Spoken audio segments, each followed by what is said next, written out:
Start हो गया। Good morning students. हम चैप्टर 1 का जो ऑब्जेक्टिव कुछ डिस्कस किए थे, उस ऑब्जेक्टिव में हम आप लोग के बीच 55 ऑब्जेक्टिव या 56 ऑब्जेक्टिव का जिक्र किए थे। इसके अलावा भी चैप्टर 1 में कई सारे ऑब्जेक्टिव क्वेश्चन हैं जिसे हम आज के क्लास में डिस्कस करने वाले हैं। चलिए बिना किसी टाइम वेस्ट का हम ऑब्जेक्टिव की ओर चलते हैं। चैप्टर 1 का ऑब्जेक्टिव जितना आप लोग का हमने ऑब्जेक्टिव कराया था, उसके बाद जो भी ऑब्जेक्टिव बच गए हैं उसे आज के क्लास में हम लोग पूरा करेंगे। चलते देखते हैं ऑब्जेक्टिव में कौन है। देखिए आपके स्क्रीन पर पहला ऑब्जेक्टिव प्रश्न आ गया है 55 के बाद। अंड प्रजनक जीव कौन होते हैं? आपके पास विकल्प है मुर्गी, सांप, मगरमच्छ, ये सभी। ठीक है, मुर्गी भी अंडा उत्पन्न करता है, सांप भी उत्पन्न करता है, मगरमच्छ भी करता है। अतः आपका डी ऑप्शन क्या हो जाएगा? करेक्ट हो जाएगा, यानी तीनों ऑप्शन आपका करेक्ट हो रहा है। ठीक है, चलते हैं हम नेक्स्ट क्वेश्चन की ओर। नेक्स्ट क्वेश्चन कहता है निम्न में से कौन पत्ती के अग्रभाग द्वारा जनन करता है? यानी पत्ती के अग्रभाग यानी पत्ती के अगले भाग से नए पादपों का निर्माण करता। आपके पास विकल्प है वॉकिंग फर्न, स्प्राउट लीफ पौधा, मार्केसिया, मॉस। चार विकल्प हैं, तो आप लोग बताइएगा। देखिए वॉकिंग फर्न में पत्ती के अग्रभाग से जनन करने की क्षमता होती है, अतः आपका विकल्प ए यहाँ पर करेक्ट हो जाएगा। ठीक है, चलते हैं नेक्स्ट क्वेश्चन की ओर। नेक्स्ट क्वेश्चन कहता है आलू के कंद में आंखें होती है। आलू में जो अलैंगिक संरचना बनता है जिसे ट्यूबर यानी आंख कहते हैं, उस वह किस प्रकार से होते हैं, यानी कौन से संरचना होते हैं? पुष्प कलिका होती है, प्ररोह कलिका होती है, कक्षस्थ कलिका होती है, या मूल कलिका होती है? देखिए आलू में कक्षस्थ कलिका पाई जाती है, यानी सी ऑप्शन आपका यहाँ पर करेक्ट हो जाएगा। नेक्स्ट क्वेश्चन, निम्नलिखित में कौन सा पादप उभयलिंगी होता है? कौन सा पादप उभयलिंगी यानी द्विलिंगी पादप के बारे में पूछा जा रहा है। आपके पास विकल्प है मार्केसिया, पाइनस, साइकस, पपीता। देखिए मार्केसिया एकलिंगी पादप है, साइकस एकलिंगी पादप, पपीता एकलिंगी पादप। प्रश्न पूछा जा रहा उभयलिंगी यानी द्विलिंगिता। आपके पास विकल्प बचता है बी, यानी पाइनस एक द्विलिंगी पादप है। ठीक है, आपका बी ऑप्शन करेक्ट हो जाएगा। नेक्स्ट क्वेश्चन, निम्न में से कौन एक लिंगी है? सरसों, अरहुल, पपीता कोई नहीं। बताइएगा। अभी इससे पहले डिस्कस किए थे, उसमें पपीता ऑप्शन था, वहां से आप लोग यहाँ से पपीता को सेलेक्ट कर सकते हैं, यानी पपीता एक एकलिंगी पादप है। नेक्स्ट क्वेश्चन, अंडाणु बनने की विधि को क्या कहते हैं? ऑप्शन है अंडजनन, ऑप्शन बी अंडाशय, ऑप्शन सी अंडोत्सर्ग, ऑप्शन डी मादा जनन। देखिए अंडाशय से जो अंडाणु बनते हैं, अंडाशय से अंडाणु बनने की क्रिया को अंडोत्सर्ग कहा जाता है, सॉरी अंडजनन कहा जाता है, और अंडाशय से अंडाणु के निकलने की प्रक्रिया को अंडोत्सर्ग कहते हैं। यहाँ पर अंडाणु बनने की प्रक्रिया पूछा जा रहा है, तो आपके आंसर क्या हो जाएगा? ए ऑप्शन हो जाएगा, अंडजनन कहते हैं। ठीक है, नेक्स्ट क्वेश्चन पे चलते हैं। नेक्स्ट क्वेश्चन था शुक्राणु के बनने की प्रक्रिया को क्या कहते हैं? जैसे अंडाणु के बनने की प्रक्रिया को हम अंडजनन कहते हैं, उसी प्रकार शुक्राणु के बनने की प्रक्रिया को हम शुक्राणु जनन कहते हैं। ठीक है, चलते हैं नेक्स्ट क्वेश्चन की ओर। नेक्स्ट क्वेश्चन कहता है अलैंगिक जनन कितने जीव भाग लेते हैं? अलैंगिक जनन में कितने जीव भाग लेते हैं? बहुत ही सिंपल प्रश्न है, यानी एक जीव भाग लेते हैं। ठीक है, अगला क्वेश्चन, पौधों में अलैंगिक जनन निम्न में से किस विधि द्वारा होता है? मुकुलन, विखंडन, विभाजन, सभी। बहुत ही सिंपल प्रश्न है। पौधा में अलैंगिक जनन मुकुलन से भी होता है, विखंडन से भी होता है, विभाजन से भी होता है, यानी आपका ऑप्शन डी यहाँ पर करेक्ट हो जाएगा। ठीक है, चलते हैं फिर नेक्स्ट क्वेश्चन की ओर। नेक्स्ट क्वेश्चन आपके स्क्रीन पे, कायिक जनन निम्न में से किस प्रकार होता है?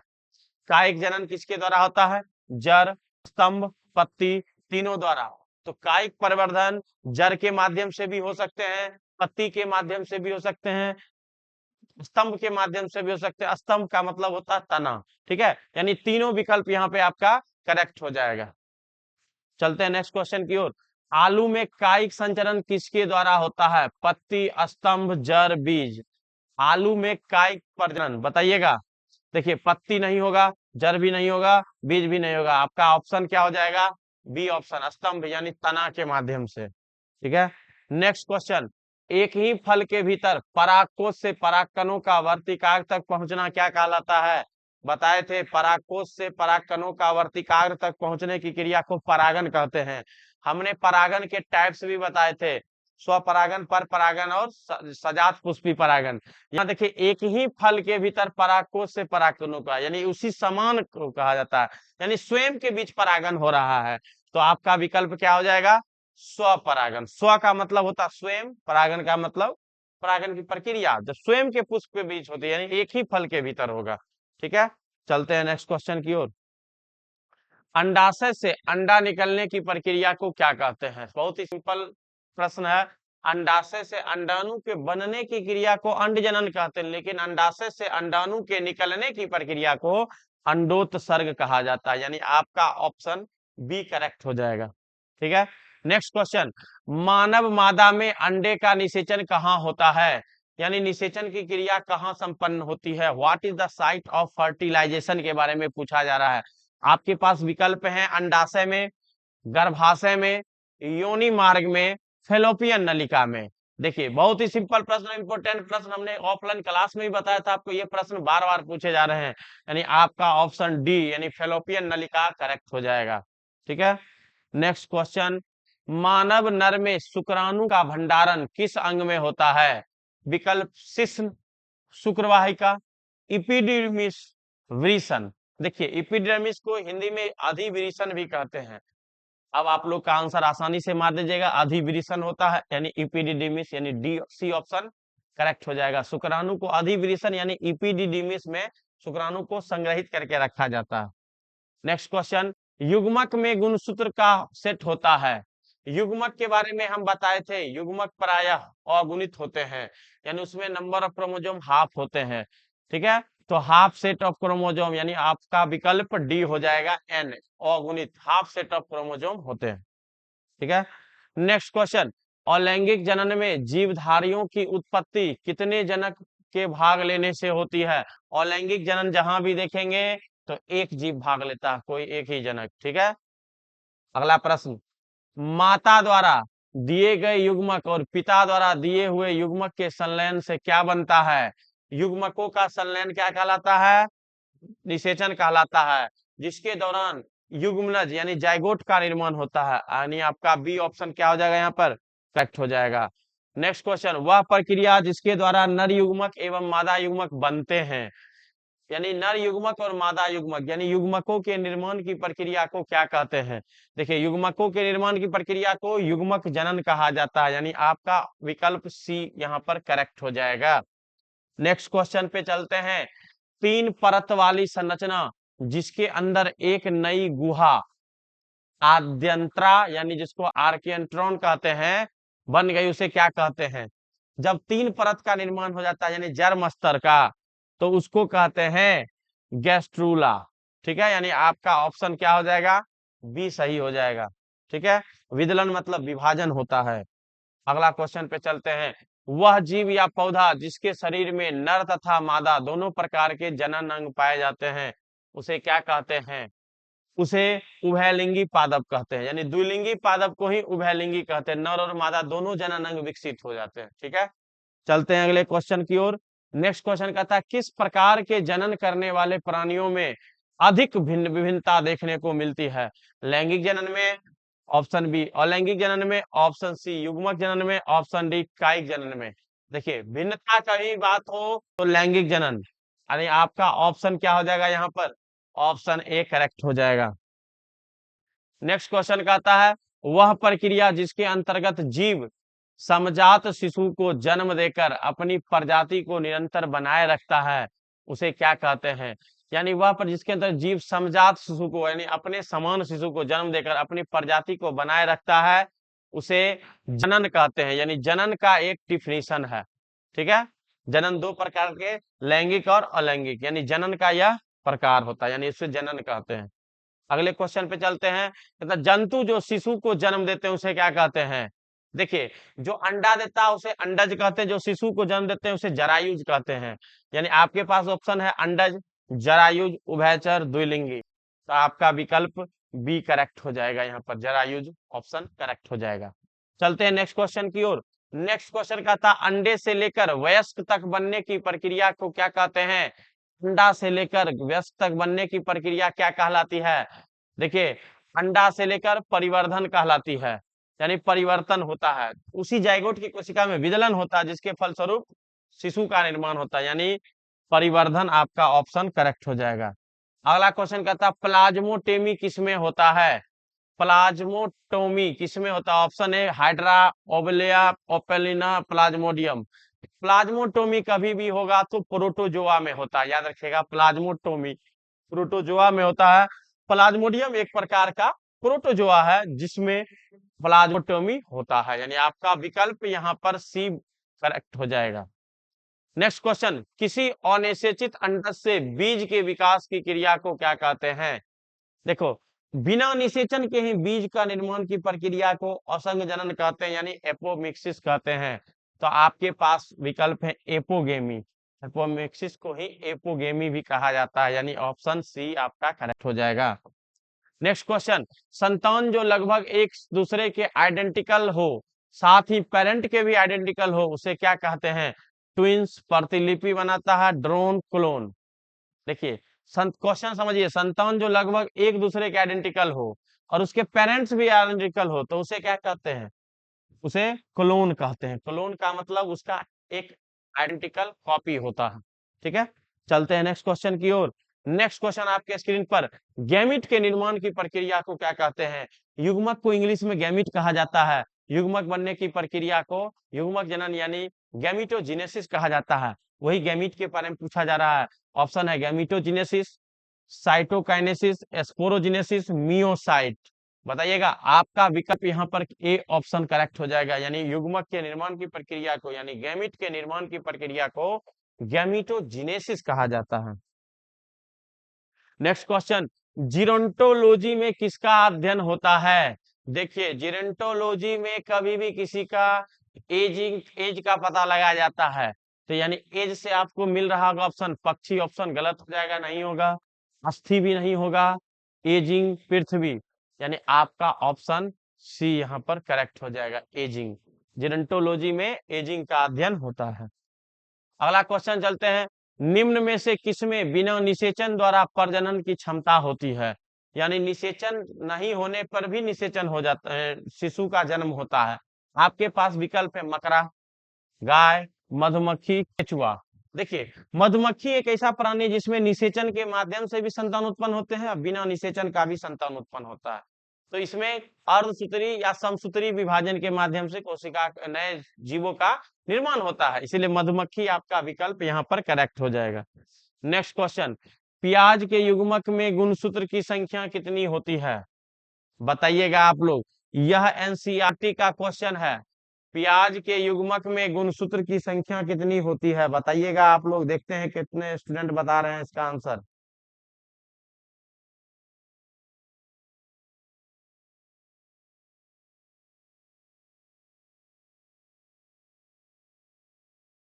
बताइएगा, प्याज में गुणसूत्र की संख्या। देखिए, प्याज में गुणसूत्र की संख्या 16 होती है, लेकिन उसका युग्मक के बारे में पूछा जाएगा तो युग्मक अगुणित होते हैं, यानी आपका ऑप्शन क्या हो जाएगा? 8 आंसर हो जाएगा। ठीक है, प्याज में 16 गुणसूत्र होते हैं और उसके युग्मक में 8 गुणसूत्र होते हैं। ठीक है, चलते हैं नेक्स्ट क्वेश्चन की ओर। किसी आवृत बीजी में इंडोस्पर्म भ्रूणपोष होता है।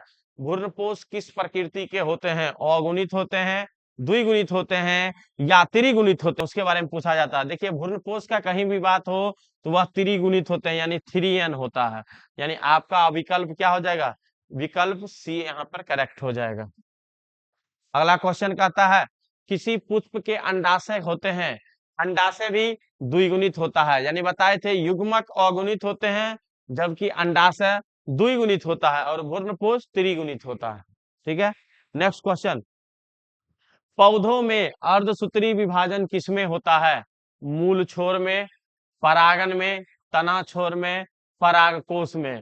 अर्धसूत्री विभाजन किसमें होता है? मूल छोर में, परागकण में, तना के छोर और परागकोश में। देखिए, परागकोश के भीतर लघु बीजाणुधानी पाए जाते हैं, जिसके भीतर लघु बीजाणु जनन होता है। ठीक है, जिसके भीतर लघु बीजाणु जनन और नर युग्मक का निर्माण होता है, यानी आपका विकल्प यहाँ पर क्या हो जाएगा? परागकोश। ठीक है, परागकोश में अर्धसूत्री विभाजन होते हैं। नेक्स्ट क्वेश्चन, किसी छोटे भाग टुकड़े के संपूर्ण शरीर के निर्माण की क्रिया को क्या कहते हैं? छोटे भागों से शरीर के पूरे निर्माण पर की प्रक्रिया क्या कहते हैं? बताइएगा। आपके पास विकल्प है मॉर्फोलैक्सिस, इपीमॉर्फोलैक्सिस, मॉर्फोजेनेसिस, मेटाबॉलिज्म। आप बताइएगा। सॉरी, पेन गिर गया है, एक मिनट बताइए, तब तक आप लोग आंसर।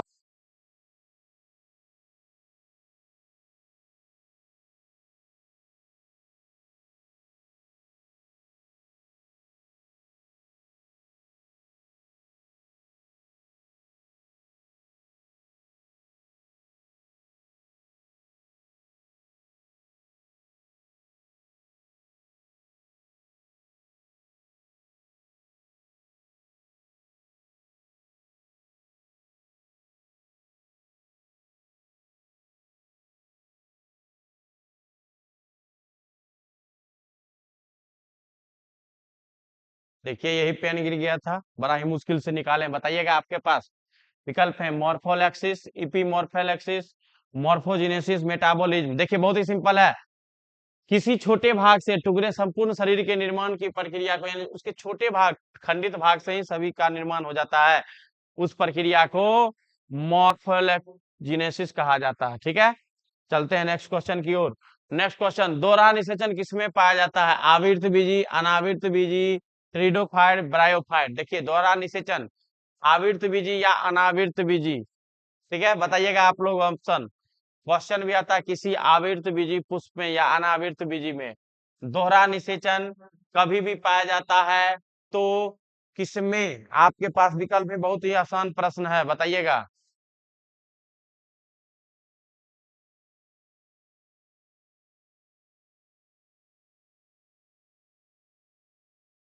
नहीं बताए, चलिए देखिए, बहुत स्टूडेंट आंसर दिए होंगे आवृत बीजी अनावृत बीजी, कंफ्यूजन हो गए। आवृत बीजी आपका ऑप्शन करेक्ट हो जाएगा। ठीक है, नेक्स्ट क्वेश्चन, निम्नलिखित में से किसका परागकण जल द्वारा होता है? Oxalis, Commelina, Zostera, Viola. जल परागन का बात कर रहा है। जल परागन कभी भी होता है जलीय पादप में। देखिए, आपके पास ऑप्शन सी करेक्ट हो जाएगा, जोस्टेरा। जोस्टेरा एक प्रकार का समुद्री घास है, सीवीड्स है, जिसके भीतर जल परागन होते हैं। बाकी ये तीनों में स्वपरागन वायु, कीट, पक्षी द्वारा हो सकता है। नेक्स्ट क्वेश्चन, पिस्टिया में कायिक प्रवर्धन किसके द्वारा होता है? पिस्टिया में कायिक प्रवर्धन किसके द्वारा होता है? आप लोग बताइएगा। आपके पास विकल्प हैं, पिस्टिया में कायिक प्रवर्धन किसके द्वारा होता है? बहुत ही सिंपल प्रश्न है। पिस्टिया में कायिक प्रवर्धन किसके द्वारा होता है, बताइएगा।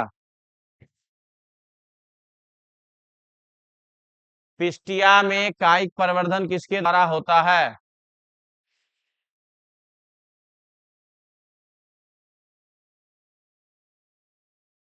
आपके पास विकल्प हैं एस्ट्रोलन। बताइए, अभी तक आंसर आ गया होगा। ऑफसेट यानी भूस तरीका द्वारा होता है, लेकिन भूस तरीका द्वारा जनन जलकुंभी में होता है, तो इसी को इंग्लिश में ऑफसेट भी कहा जाता है, यानी बी ऑप्शन आपका करेक्ट हो जाएगा।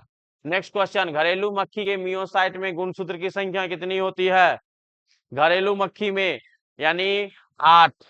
ऑप्शन ए आपका करेक्ट हो जाएगा। नेक्स्ट क्वेश्चन, निम्नलिखित में किस प्राणी में ओवोविविपेरस होता है?